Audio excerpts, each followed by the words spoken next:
Hello friends, good afternoon. One touch trade की एक और लर्निंग वीडियो में आप सभी का स्वागत है। तो बेसिकली आज का जो वीडियो बना रहा हूँ, ये बना रहा हूँ मैं आप लोगों के लिए कि चार्ट ट्रेडिंग और प्राइस एक्शन तो किस तरह से हमें हेल्प करता है स्टॉक सिलेक्शन में। तो यहाँ पर मैंने जो है कि जो भी स्टॉक लगभग निफ्टी 200 के स्टॉक हैं जो कि FNO में लिस्टेड हैं, उन सभी स्टॉक्स की एक लिस्ट बना रखी है। और यहाँ पर सीधा सा जो है ये चेंज परसेंट का जो साइन है, इसको क्लिक करता हूँ तो जो आज के जो टॉप गेनर स्टॉक है, और ये मेरे दिमाग से खोजी हुई विधि थी जिसके कारण कि मुझे ये चीज़ें समझ में आई, क्योंकि जो स्टॉक भागा है उसके पीछे उसमें चार्ट स्ट्रक्चर किस तरह का बना है वो जब तक हम आइडेंटिफाई नहीं करना सीखेंगे तो सीधा सा लॉजिक ये लगाया कि यार ये स्टॉक अगर आज भागा है तो इस स्टॉक में ऐसा क्या पैटर्न बना था कि ये आज भागा है। और वो चीज़ें धीरे धीरे देखने के समझने के बाद में जो है कि अब ये प्राइस के एक्शंस जो है किस डायरेक्शन में मूव करेंगे, ये जजमेंट मुझे होने लगा है। तो वही नॉलेज आप लोगों के साथ शेयर कर रहा हूँ, तो वीडियो को पूरा देखिएगा। और अगर वीडियो पसंद आता है तो लाइक करके सब्सक्राइब करके रखें ताकि इस तरह के जो भी नॉलेजेबल वीडियो हैं आप लोगों तक पहुँच सके। तो ये हमारे पास GNFC का डेली टाइम फ्रेम पर चार्ट है, और जैसा कि आप सब लोग देख रहे हैं कि ऑलरेडी जो है कि जो चैनल इसमें बने हुए हैं ये मैंने मार्क कर रखे हैं। तो चैनल किस तरह से बना रखे हैं दोस्तों, तो ये देखिए कि ये हमारा डे टाइम फ्रेम है। यहाँ पर 1 2 3 4 5 कैंडल का जो है कि एक ये कंसोलिडेशन था जो कि एक रैली में स्टॉक था। जैसे ये रैली में था उसके बाद फिर से ये कंसोलिडेशन में गया है ना, प्राइस का थोड़ा सा होल्ड होता है प्राइस, उसके बाद से फिर रैली करता है, फिर प्राइस रुकता है। और वो ये प्राइस उस तरह से चलता है जैसे एक दौड़ लगाने के बाद हम थक जाते हैं तो प्राइस हमें थोड़ा विश्राम की ज़रूरत पड़ती है, तो वैसे ही प्राइस भी जो है कि यहाँ पर रुकते हुए उसके बाद अपने नेक्स्ट डायरेक्शन पर चलता है। तो सिंपल सा कॉन्सेप्ट ये होता है कि जब भी एक रेंज में प्राइस चला जाता है तो उसमें डायरेक्शन देखने के लिए हमें उस जोन का हाई और उस जोन का लो मार्क करना पड़ता है। और अगर ऊपर की तरफ ब्रेक करता है तो उसके ऊपर हम बाई करते हैं, इसी लो का स्टॉप लॉस लगा के, तो हमें हमारे टारगेट जो है बड़े मिलते हैं यहाँ पर, क्योंकि यहाँ पर जब भी एक रेंज का ब्रेकआउट होता है तो मोमेंटम हमें काफ़ी फास्ट मिलता है। तो इस तरह की ट्रेड को लेने में थोड़ा मज़ा आता है, लेकिन ये ट्रेड हम तभी कर पाएंगे जब हम ऑब्जर्वेशन चार्ट पर करेंगे। तो GNFC में देखिए कि उसके बाद क्या होता है, प्राइस ऊपर जाता है और घूम फिर के फाइनली प्राइस जो है कि इस रेंज के नीचे जो है कि यहाँ पर इसको ब्रेक करता हुआ प्राइस नीचे आ जाता है। लेकिन वापस से प्राइस यहाँ से एक रिवर्सल करता है जो कि प्रीवियस इसका क्या है, अपना एक चैनल था जिस चैनल पे इसने जो है कि टाइम बिताया था, और इस एरिया से इसमें जो है कि डिमांड जनरेट होती है और यहाँ से यू टर्न लेता हुआ स्टॉक वापस उसी चैनल पे के पास जाके रेजिस्टेंस फेस करता है, फिर से उसमें रिजेक्शन आता है, और रिजेक्शन आने के बाद फाइनली उसी चैनल के ऊपर इसने ब्रेकआउट दिया है। तो ब्रेकआउट देने के बाद आप देखिए कि इसका जो वॉल्यूम है ये आज कितना अच्छा वॉल्यूम है। तो अब इसमें सिंपल सा टारगेट ऊपर का दिख रहा है GNFC के अंदर। अभी अगर यहाँ पर बात करेंगे तो ये हमारा जो इसका स्विंग लो है 638 रुपये का स्विंग ट्रेड के लिए, ये इसका स्टॉप लॉस हम लोग लेके चलेंगे। और जो टारगेट है वो 754 रुपये तक का टारगेट GNFC के अंदर अभी दिख रहा है। लेकिन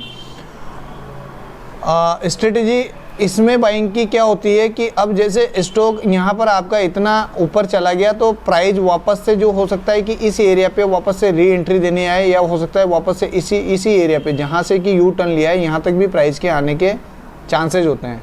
ठीक है, तो प्राइस जब छोटे टाइम फ्रेम पे हम जाके देखते हैं तो फिर वो चीज़ें हमें समझनी पड़ेगी कि प्राइस किस तरह से जो है कि अपना मूवमेंट कर रहा है।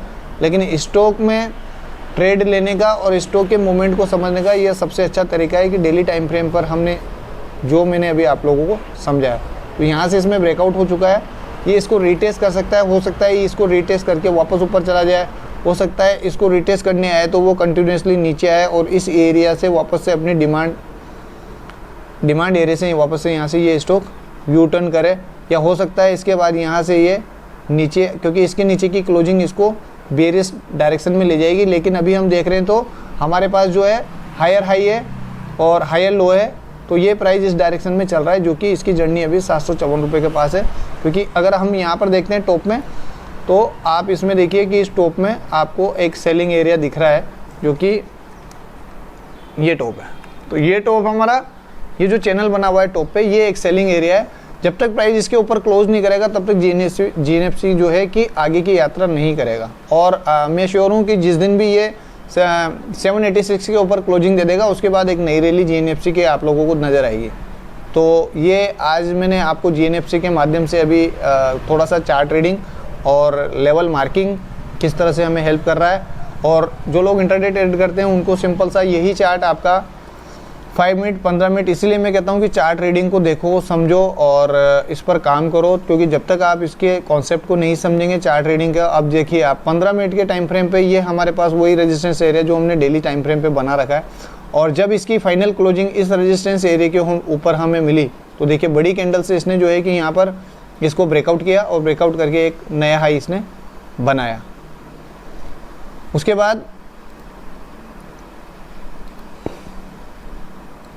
आप लोग कहेंगे कि GNFC का वीडियो मैंने पहले नहीं बनाया। हाँ दोस्तों, ये वीडियो आप लोगों के साथ अभी बन रहा है, लेकिन शायद जिन लोगों को मेरे व्हाट्सएप पे ऐड है उन लोगों को मैंने GNFC का ये हेड एंड शोल्डर पैटर्न दिखाया था, और ये हेड एंड शोल्डर पैटर्न पे मैंने क्लियर कहा था कि इसके ऊपर जो है कि इसके टारगेट ऑलरेडी लेवल बने हुए थे, और टारगेट भी उन लोगों के साथ शेयर किया था। लेकिन अब GNFC देखिए आपकी किस तरह से हमें यहाँ पर मूव करता हुआ नज़र आ रहा है। तो जाहिर सी बात है कि GNFC यहाँ से ये नेगेटिव ट्रेंड के बाद ये पॉजिटिव ट्रेंड आया और ये नेगेटिव ट्रेंड है, तो फाइनली इसको जाना अप ट्रेंड में है। लेकिन ये ट्रेंड कंटिन्यू तब होगा जब ये 786 के ऊपर क्लोजिंग हमें देता है। फिलहाल हमारा प्राइस एक्शन जो दिखा रहा है इसको पॉजिटिव दिखा रहा है, और आज का जो वॉल्यूम है ये इसमें हमें आगे भी तेज़ी दिखा सकता है। तो अब इसमें जो रेजिस्टेंस है, आज प्राइस देखो यहीं पर क्यों रुका, वो भी देखो आप इसमें कि ये प्राइस यहाँ पर क्यों रुका है। तो ये जो इसका स्विंग लो था, इस स्विंग लो के बॉटम को अगर मैं मार्क करता हूँ तो ये देखिए ये इसका फिलहाल ये रेजिस्टेंस है। तो फिलहाल अगली तेज़ी के लिए इसको आज का जो हाई है इसके ऊपर क्लोजिंग करके चलना पड़ेगा, जो कि 708 रुपये का है। 708 रुपये का हाई क्लोज करने के बाद में इसके जो नेक्स्ट रेजिस्टेंस आएंगे वो आपके जो भी स्विंग लोज है आप देख सकते हैं। ये अगर आप डेली टाइम फ्रेम पे कैंडल्स को देखते हो लगभग 730 रुपये का एरिया है, या 725 से 730 रुपये का एरिया जो इसका नेक्स्ट रेजिस्टेंस है। इस तरह से प्राइस जो है कि इसमें आगे मूव करेगा। और आगे देखते हैं क्या चल रहा है। फेडरल बैंक देखिए ये इसके प्रीवियस स्विंग हाई, और स्विंग हाई के ऊपर जब इसका ब्रेकआउट हुआ तो एक नई दिशा फेडरल बैंक दिखा रहा है अभी यहाँ पर। IGL का अगर डेली टाइम फ्रेम में अभी देखो मैंने लेवल बना रखे हैं, और अब IGL में क्या हुआ, ये कल ही मैंने बनाए थे दोस्तों। ये एक एरिया जहाँ पर कि मैंने एक सपोर्ट लाइन इसमें मार्क कर रखी है, जिसमें कि प्राइस जो है कि हमारा 12 अक्टूबर 2022 को होल्ड करता है, जो कि हमारा 363 रुपये 40 पैसे का एरिया है। और इसी एरिया को अगर आप देखोगे तो इसी एरिया को प्राइस जो है कि 5-7 दिन का टाइम लेकर और एक बड़ा मूवमेंट यहाँ से इसने दिया था, और वापस से इसी डिमांड एरिया पे प्राइस आके आज वापस से अप मूव की तरफ IGL जा रहा है। अब IGL कहाँ तक जा सकता है, फिलहाल IGL का ये फिलहाल जो है कि एक रेजिस्टेंस हमें यहाँ पर दिख रहा है, जो कि ये वाला कैंडल है ऑलमोस्ट 26 सितंबर 2022 की।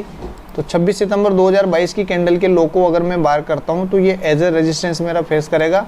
अगर इसको आगे तेज़ी करनी है तो 390 के ऊपर की क्लोजिंग करेगा, तब जाके ये ऊपर चलेगा। और नेक्स्ट टारगेट जो इसके IGL के दिख रहे हैं यहाँ पर, वो टारगेट हमारे 413-414 रुपये तक के टारगेट हमें दिख रहा है, क्योंकि यहाँ से एक पूरा एक ड्रॉप इसमें आया और उसके बाद ये यू टर्न में जो है कि अब प्राइस जो है कि मूव कर रहा है।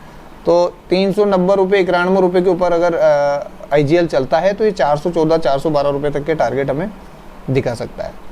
उसके बाद इन्फोसिस जो कि आज 4 से 5% के ऊपर ट्रेड कर रहा था, जैसा मैंने दिन में देखा था। अब इसमें आप देखिए दो चीज़ें मुझे नज़र आ रही है कि एक तो इसमें ये जो कैंडल बनी हुई है, ये कितनी तारीख की कैंडल है, ये कैंडल है आपकी 14 सितंबर 2022 की। और इसके पहले अगर 13 सितंबर 2022 की कैंडल को हम देखते हैं तो यहाँ पर एक गैप इसमें बना हुआ है, तो एक गैप फिल होगा पहला तो, ठीक है। ये गैप फिल होगा तो कम से कम आप जो है कि इन्फोसिस का टारगेट शॉर्ट टर्म में 1553 रुपये 1550 रुपये लेके चल सकते हैं। लेकिन ये टारगेट हमारा तभी आएगा जब ये प्राइस हमारा 1499 रुपये के, जो कि 14 सितंबर 2022 का हाई है। तो 1498 रुपये 95 पैसे के बाद जब प्राइस मूव करेगा तभी आपका ये 41 से 1550 रुपये तक के टारगेट हमें दिखा सकता है। और नीचे की तरफ अगर मैं देखता हूं तो जो हमारा 13 अक्टूबर 2022 का कैंडल है ये 1437 रुपये 95 पैसे का इसका हाई है, और आज का जो कैंडल है इसके बीच में भी यहाँ पर प्राइस में गैप है। अब देखने वाली चीज़ ये है कि ये पहले ऊपर का गैप फिल करता है या नीचे का गैप फिल करता है। तो उसके लिए सिंपल सा कॉन्सेप्ट यही है दोस्तों कि जब तक इस हाई के ऊपर की क्लोजिंग नहीं मिलेगी, कंफर्म ट्रेड नहीं मिलेगा, तब तक हम इसमें एंट्री नहीं कर सकते इन्फोसिस में। अगर हमें एंट्री लेनी है तो इन्फोसिस को नीचे आने दो, नीचे आने के बाद इस छोटे टाइम फ्रेम पे 5 मिनट के टाइम फ्रेम पे अगर कोई रिवर्सल का कोई कंफर्मेशन पैटर्न हमें दिखता है तो हम इसमें अपनी बाइंग पोजीशन बना सकते हैं।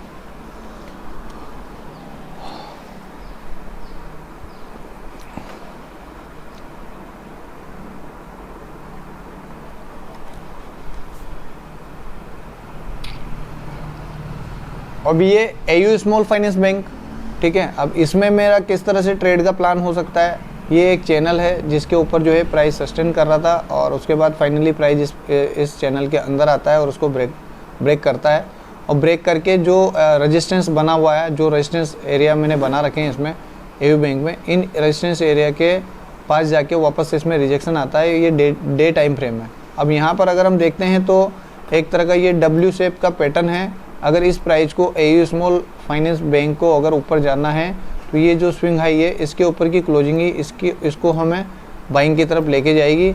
जब इस यहाँ पर हमारा बाई होगा तो ये हमारा स्टॉप लॉस होगा। ये स्विंग ट्रेड का तरीका है, और इसमें जो अपसाइड के टारगेट हैं वो अपसाइड के टारगेट हम रेजिस्टेंस,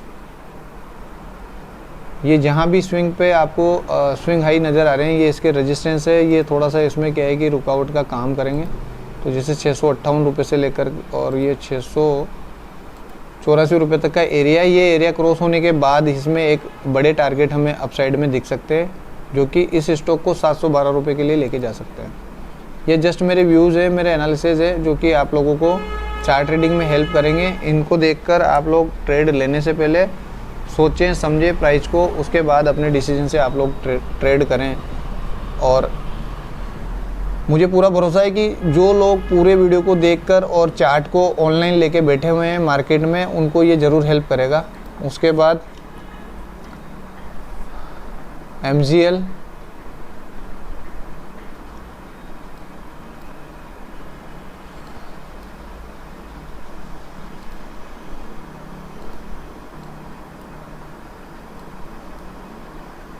MGL में ये फ़िलहाल यहाँ पर एक सपोर्ट एरिया है। उसके बाद अगर ये भी एक देखेंगे तो ये भी एक इसका जो है कि सपोर्ट है, और सपोर्ट से भी प्राइस उठा है। अगर इस सपोर्ट के ऊपर प्राइस रहता है तो ये अच्छा है।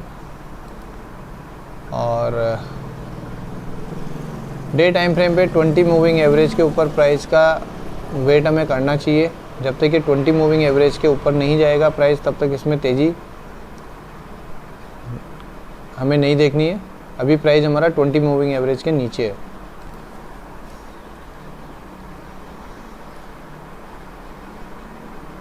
HDFC बैंक ऑलमोस्ट जो है कि W पैटर्न जो है कि हमें डे चार्ट पर दिखा रहा है। तो HDFC बैंक में भी जो है कि फ़िलहाल प्राइस जो है, जो ये चैनल है ना, इस चैनल के बीच में प्राइस अभी है।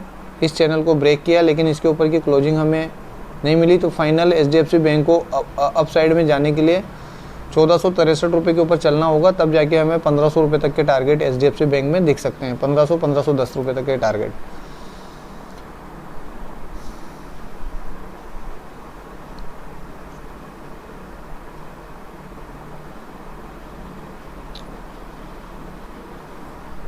अब ये कोफोर्ज में देखिए, जहाँ भी हम लोग देख रहे हैं ना, तो बाय डिफ़ॉल्ट मैंने जो है कि ऑलरेडी जो है कि इनमें प्रेडिक्शन किए हुए थे, तो इसमें चैनल बने हुए हैं। तो कोफोर्ज हमारा आज का जो रेजिस्टेंस था उस रेजिस्टेंस पे अभी कोफोर्ज ने होल्ड किया है। कोफोर्ज को अगर इस चैनल के अंदर जाना है, यानी कि नेक्स्ट टारगेट 3938 रुपये का जो रेजिस्टेंस है, ये अगर पार करना है तो कोफोर्ज को 3647 रुपये के ऊपर जाना पड़ेगा।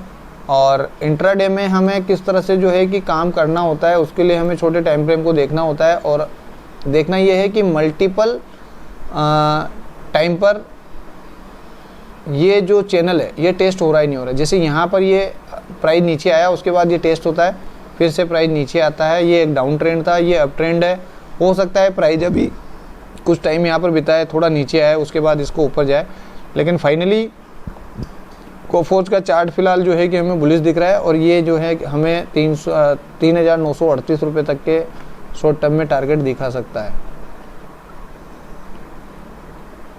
तो ये मेरे तरीके दोस्तों जो मैं आप लोगों के साथ शेयर कर रहा हूँ कि किस तरह से मैं एक लेवल आइडेंटिफाई करता हूँ और क्या चीज़ें देखता हूँ जिसके आधार पर हमें ट्रेड लेने में हेल्प हो सके।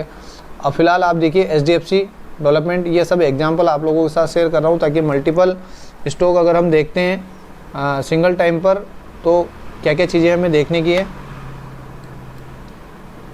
अब देखिए ये एक इसका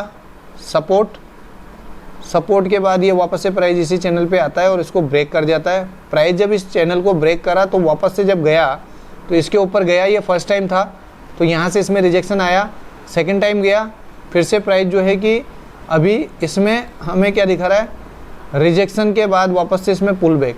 तो फाइनली हमारे लिए जो द बेस्ट जो एंट्री एरिया है इसका वो फिलहाल ये रेजिस्टेंस है जो कि 2558 रुपये की है। और ये प्राइस आप नोट करके रखिए दोस्तों कि 2558 रुपये के बाद जब तीसरी बार प्राइस यहाँ से जाएगा तो ये डेफिनेटली पैसा देके जाएगा HDFC। और इसके जो टारगेट HDFC के दिख रहे हैं शॉर्ट टर्म में इंट्राडे के लिए आपको 2392 रुपये तक के टारगेट 58 रुपये के ऊपर की क्लोजिंग में हमें दिखने वाले हैं। आई होप आप लोगों के लिए ये वीडियो काफ़ी हेल्पफुल रहा है दोस्तों, और वीडियो को पूरा देखना आप लोग और समझना। और भी कोई हेल्प आपको चाहिए तो मेरे कॉन्टैक्ट नंबर पर आप कॉन्टैक्ट कर सकते हैं। अगर आपका अकाउंट नहीं है, डीमैट अकाउंट नहीं है, तो वीडियो के डिस्क्रिप्शन में मैंने अपना लिंक डाल रखा है, उससे आप लोग अकाउंट ओपन कर सकते हैं और हमारे साथ जो है कि ग्रुप में ऐड हो सकते हैं, जिससे कि आपको लर्निंग चार्ट्स, लर्निंग वीडियो और कुछ लेवल्स भी मिलते हैं जहाँ से कि हम ट्रेड लेने में हेल्प मिल सकती है। Thank you.